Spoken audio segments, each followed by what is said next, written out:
Hello friends, आज हम पढ़ेंगे पादप व जंतुओं का एपीकल्चर मधुमक्खी पालन। मधुमक्खियों से प्राप्त शुद्ध शहद को उपयोग मेडिसिन व परीक्षणों के रूप में किया जाता है।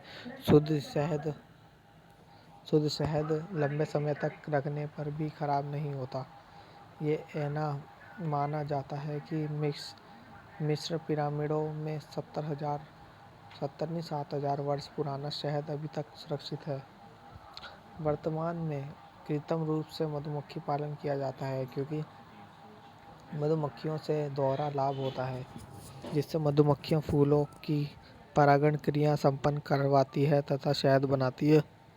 मधुमक्खी को सोशल इंसेक्ट कहा जाता है। मधुमक्खी ऑर्थोपोडा संघ के कीट वर्ग के आइपोडिया गण का एक सदस्य होता है। उत्तरी व दक्षिणी ध्रुव को छोड़कर विश्व के सभी भागों में मधुमक्खियां पाई जाती है। मधुमक्खियों की 4 प्रजातियां होती है। पहली है एपिस फ्लोरी, दूसरा है एपिस डोर्सेटा, फिर एपिस इंडिका, एपिस मेलिफेरा। मधुमक्खी पालन हेतु मुख्य रूप से एपिस मेलिफेरा का इस्तेमाल किया जाता है क्योंकि इसके बड़े छत्ते में मधुमक्खियों की संख्या अधिक होती है तथा शांत स्वभाव की होती है। यह मधुमक्खी कौन सी वाली? Apis mellifera. सबसे गुस्सैल प्रवृत्ति की मधुमक्खी कौन सी होती है? एपिस डोसेटा।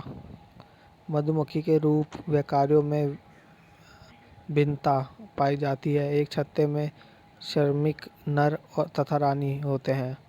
बड़ी बड़ी आंखों से नर को तथा लंबे उदर पेट के कारण श्रमिक व रानी मक्खी की पहचान की जाती है। एक छत्ते में हजारों मजदूर, कुछ नर व एक रानी मक्खी होती है।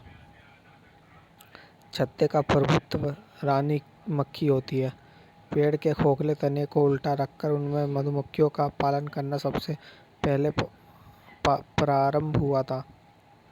यूरोप के किसान उल्टी बाल्टी को स्टोस केप बनाकर मधुमक्खी का पालन करते हैं। वर्तमान में कृत्रिम मधुमक्खी पालन के लिए कृत्रिम छत्तों का उपयोग किया जाता है, जिसमें बड़े बड़े ब्रॉड चेंबर अंडकक्ष तथा मोम की परत वाली धातु या प्लास्टिक की परतें लगी होती है। रानी मक्खी हमेशा छत्ते में ही बनी रहती है, जबकि नर मक्खियां एक बार निषेचन क्रिया के बाद आखिरी उड़ान भरती है। रानी मक्खी 2 प्रकार के अंडे देती है। पहला होता है निषेचित अंडे, दूसरा अनिषेचित अंडे। निषेचित अंडे वह होते हैं, इन अंडों से रानी व श्रमिक मक्खियां बनती है। जिन लार्वा को रॉयल जेली भोजन निरंतर खिलाया जाता है, वह रानी मक्खी में परिवर्तित होने की क्षमता रखती है।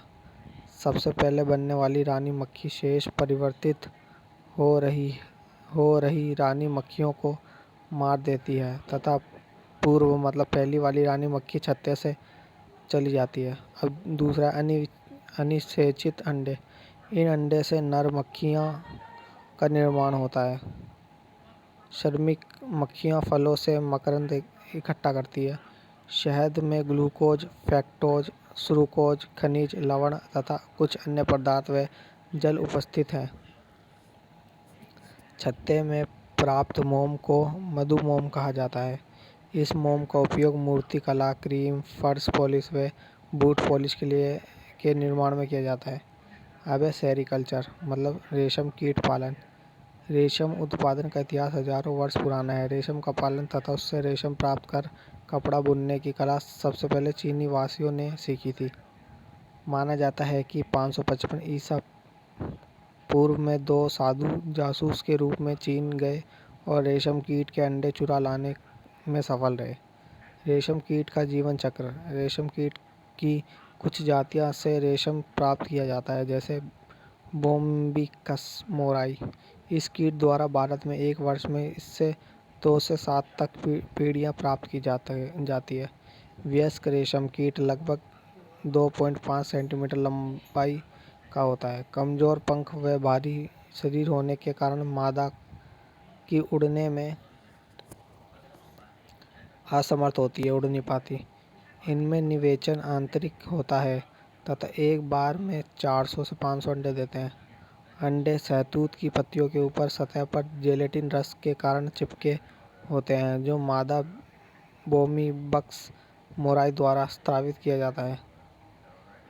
प्रारंभ में अंडे श्वेत रंग के होते हैं, फिर तथा धीरे धीरे रंग गहरा होता जाता है। 10 दिन के समय अंतराल में इनमें प्यूपीकरण होता है तथा लार्वा से प्यूपा बनने लगता है।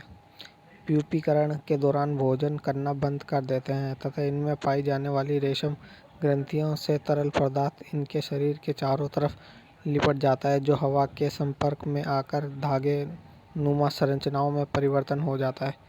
प्यूपा की इस संरचना को कोकून कोया कहते हैं। प्रत्येक कोया को पूरा बनने में 3 दिन लगते हैं। प्रत्येक कोये से 1000 से 1200 मीटर लंबा धागा बनता है। कोया की अवस्था 10 से 12 दिन की होती है। उसके बाद कोये के धागे को काटकर वयस्क बाहर आ जाता है। रीलिंग विधि द्वारा धागे को बड़े पहियों पर लपेट लिया जाता है। इसे कच्चा रेशम भी कहते हैं।